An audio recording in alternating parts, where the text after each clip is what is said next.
On today's podcast, we have Brant Jones. For over 20 years, Brant has worn many hats, but primarily as a video producer, editor, and educator. He started his journey on this path probably in high school and ended up at USC being a film major. We're fortunate to see Brant's work for big names like UPS and Major League Gaming and a whole host of wonderful organizations and companies here locally in Columbus. When he's not doing projects for us, he lives with his family here in Columbus and likes to make a lot of PB&J sandwiches for his twin daughters, who are really cute, by the way. Please help me welcome to the Do Tell Virtually podcast, Brant Jones.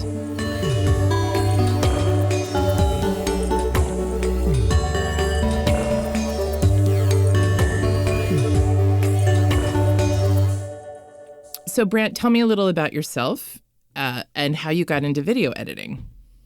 I've been into editing really ever since film school. I thought that I was going to be a film director, and I have directed, but really what drew me into, or what keeps me engaged, is the craft of editing. I was really inspired after reading David Mamet's book on directing film, which talks all about the Kuleshov effect and the power of juxtaposing two images in time and what that can do and what that can bring to the mind of the viewer. And I've been fascinated with that ever since. The tools of editing have become much more affordable and much more ubiquitous over the years, which has been great. There's been a lot more resources out there for people. There's a huge community of video editors that I can lean on and learn from and continue to get better with. And it's been really rewarding. So in this time that has inspired us to go virtual, we have found ourselves staring into little tiny screens and recording ourselves more than we ever have before. And the reason I wanted to have you on the podcast was to just give our listeners a little bit of the minimum viable standards. You know, what's the table stakes when you are recording yourself at home? And I'll tell you why this is important, because we've been coaching our speakers that if you have a live presentation, a pitch, a talk, an update, a board presentation, a leadership, whatever it is, lecture, that you should probably record it first before that Zoom call happens. Because like happened to me yesterday, we were practicing with a pitch team and they started at their apartment and the internet wasn't working. They logged off, they logged on again. It still wasn't working. They went to their car.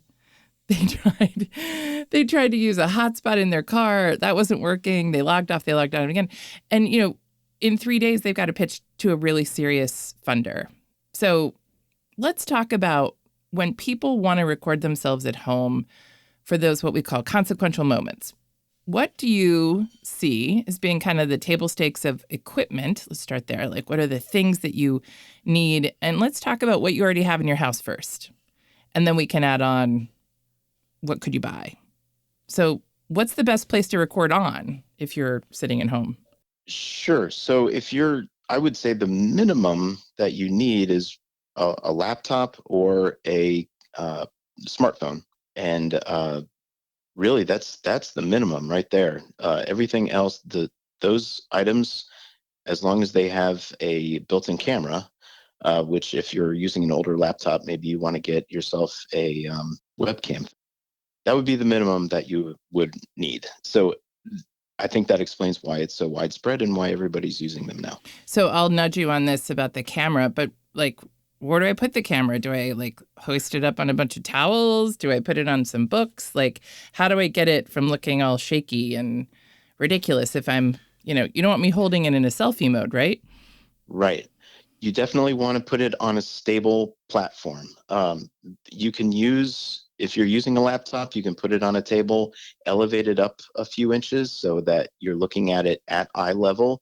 You don't really want to be looking down, because then your viewers will be seeing your chin and up your nose and the top and then your ceiling, which is not a very flattering look. If you're using your smartphone, rather, you can find little tripods that are super easy to find on Amazon or Best Buy or whatever, and set that up similarly at eye level. So you're looking directly into the camera. You don't want to hand hold it because that will lead to all kinds of shakiness. I'm sure you've talked to family and friends who have traveled with their camera all around the house, but even just sitting still, your hands will not be still enough to give you a rock solid image, which conveys confidence and authority and all of that stuff. So Exactly. But do you want to use it on the selfie mode or the camera mode? I remember learning this trick a while ago. Which is the better camera? Because there's actually two cameras in most of the smartphones, right? yeah, I would use camera mode actually because for two reasons. The camera quality is better. You'll get a better image quality that way. Also, you don't have to look at yourself that way, which can make somebody very self-conscious if they're trying to talk into the camera, but they also are faced, with their own image looking back at them. It's very So we've distracting. got our recording device, which is sort of number one. And then if we start to level up, we talk a lot about the next two most important pieces, which are sound and lighting. So let's talk about sound. What kind of, do the smartphones and computers have good sound for pre-recording videos? Or would you suggest getting an extra microphone or something?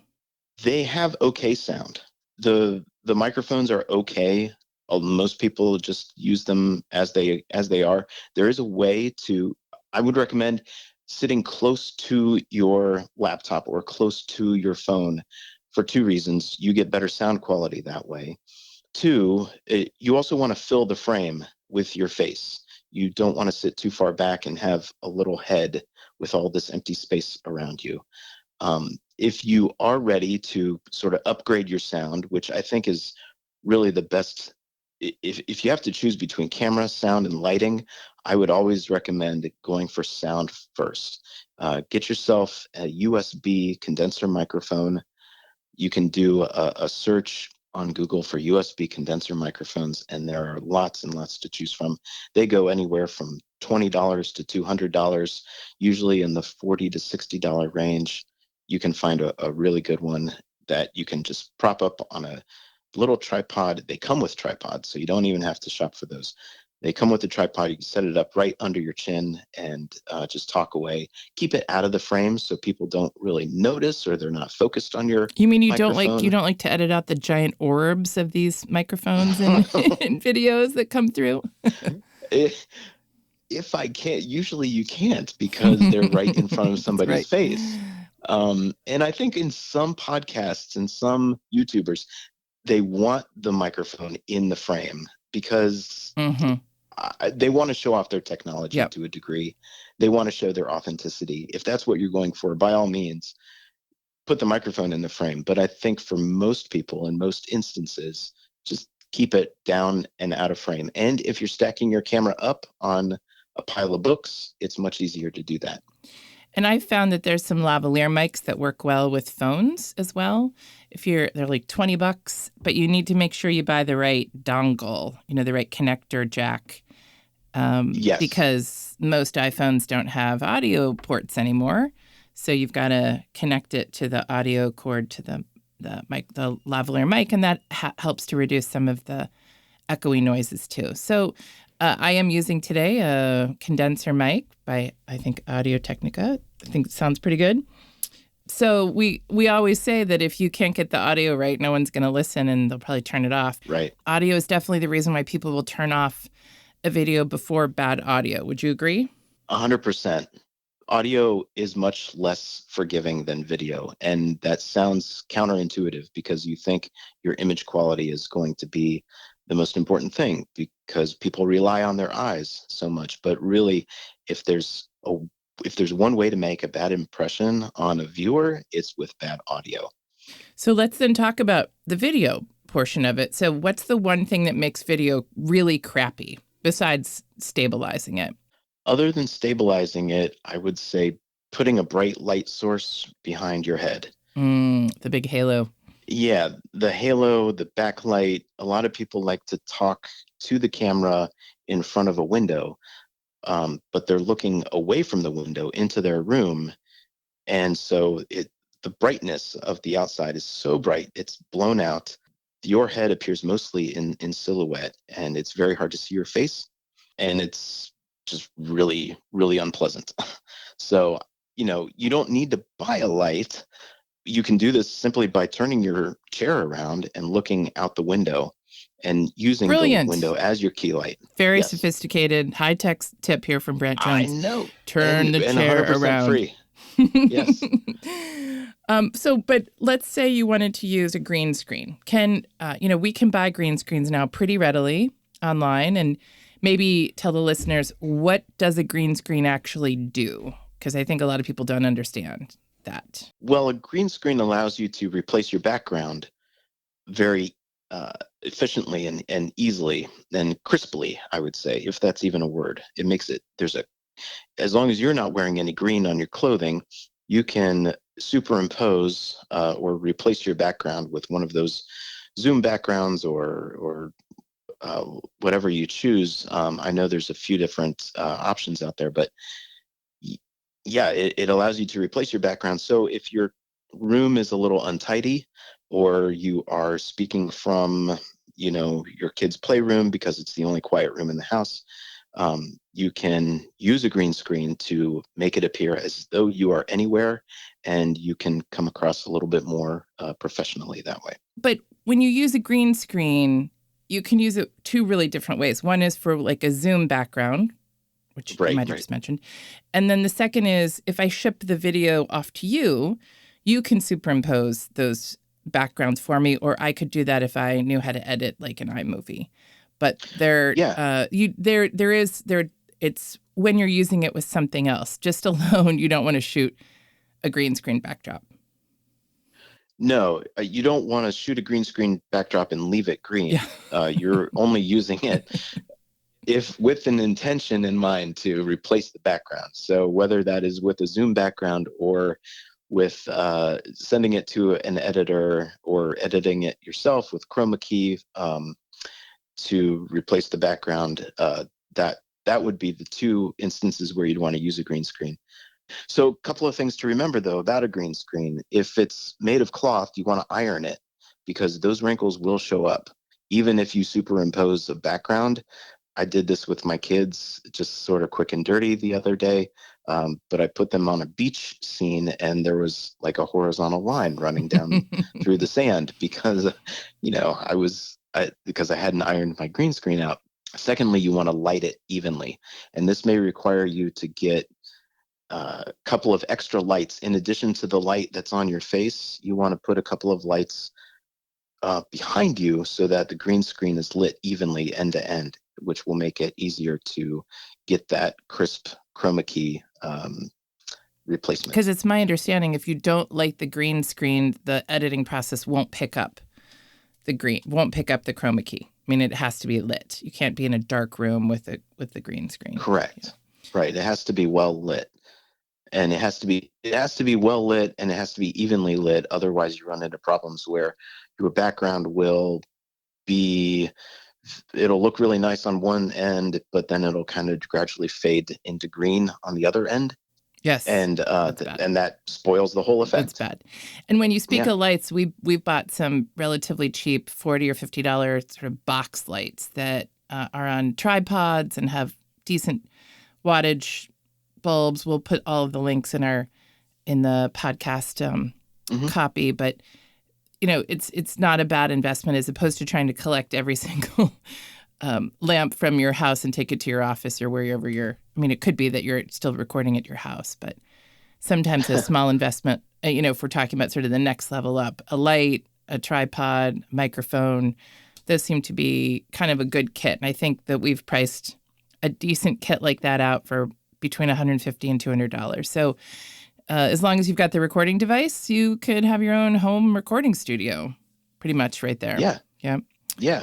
Well, I was going to follow up on the lighting bit because you can get really affordable lights. The box lights, the LEDs, they're great, and they're often the color temperature is a little cooler, and so it'll match the sunlight, so you can so you can mix those lights with a window, and it'll look even. What you do want to do, though, and I guess this is my most important tip when it comes to lighting, is make sure that it's soft. Mm-hmm. Put some sort of lampshade or diffusion Mm-hmm. or something in front of the light, or you can bounce it right off the wall, to make sure that that light is soft and that it's giving you very pleasant shadows. Yeah. You don't want harsh shadows on And your those face. those box lights often come with a kind of a cover Yes, screen they do. that Yeah, diffuses they it. usually come with Yep. that. Yeah. So, But it doesn't hurt to double up, no, and no, I for I sure. usually do. Yeah. So, two last questions. One is Mhm. horizontal or vertical? Horizontal.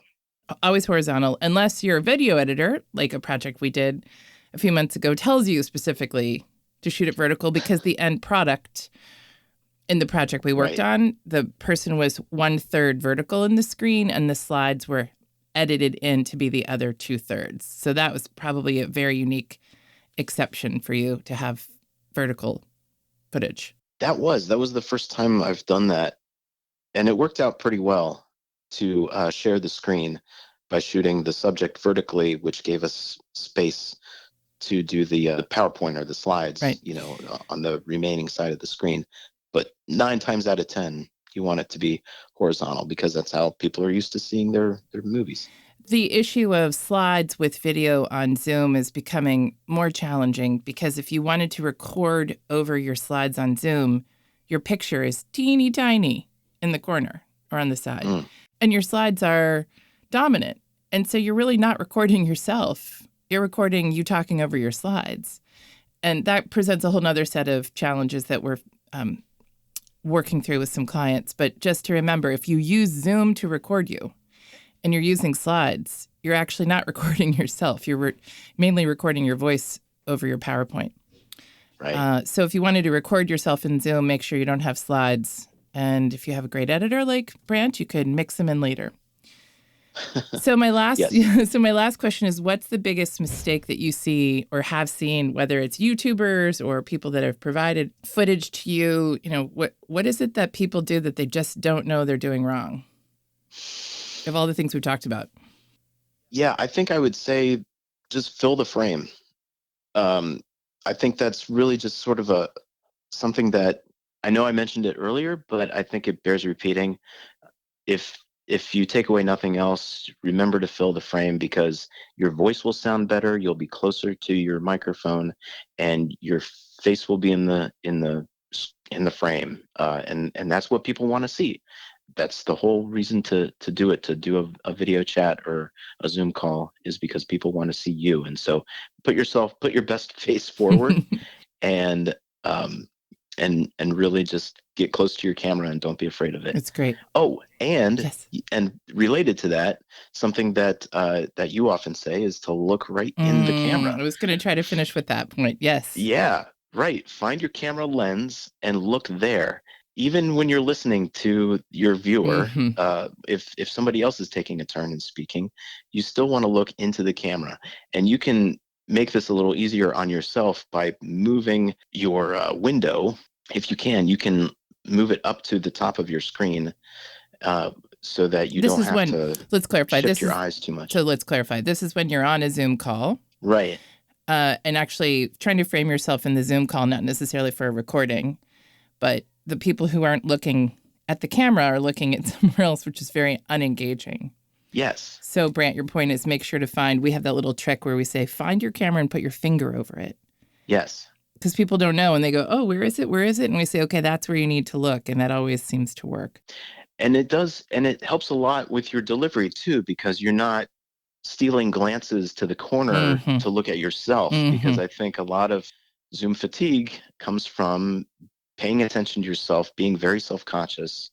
And I think when you can relax and just speak to the camera, speak right into the lens, it just makes your delivery so much more natural and enjoyable. And I'll just round that point out with a little tip. There are some really good teleprompter apps that are out there. If you need to actually have a script in front of you, if you're reading something, what I would call really tight, like a 3 or 5 minute pitch, Yeah. Whether you're recording it or you're delivering it on Zoom, I would encourage you to get a second screen and have your Zoom screen on one and maybe your PowerPoint slides or maybe your presenter mode on one and your slides on the other.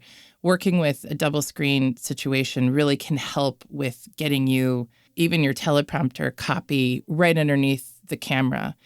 I watched a recorded video recently where I watched the guy's eyes move back and forth. Mm. And this was a very highly produced piece too. And I thought, their teleprompter app was a little too wide. Like, you don't want to see somebody reading. Right. You want the eyes to go just straight down and be stable. And I actually found that to be very distracting. Yeah. So where your eyes are is a big deal, and how you support them with your technology can be done. And then lastly, I'll just say that we're big believers, right, Brant, in captioning. So once your video is done, if you have a chance or a need, try to use a captioning app like Headliner, because we believe resonation happens a lot higher when you've got captions. And we have some resources on our blog and underneath here to help you figure that out. But don't forget that that's an option, especially if you're trying to deliver a finished piece. So, yeah, 100%. It helps just retain that information inside the viewer's head because they're hearing it and reading it. I know, and even when I watch movies, I turn on the English captions just because it just makes it a lot easier sometimes. Yeah, especially when you've got loud kids or dogs or lawnmowers. I wouldn't know anything about that. Well, we want all that stuff not to be in your videos. But Brant, thank you so much. It's always a pleasure to talk to you about your trade. And I know that you are quite an accomplished editor with lots of things in your reel that are far more sophisticated than talking about home theater recording setups. But your insight is really relevant, especially because I think we're going to be stuck here in the virtual age for maybe forever. So I appreciate you coming on. Yeah, I think so. And as time goes on, people are going to be less forgiving of unprofessionalism, I guess is the right word, of people's home studios. So I do think it benefits a lot of people to make the investment. I think is a really good strategy. But I really thank you for inviting me on. It's been a pleasure and a privilege. Hey, thank you so much for listening to the Do Tell Virtually podcast.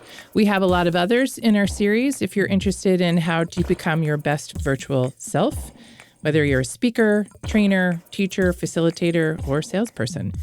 You can also check out our website at www.articulationinc.com.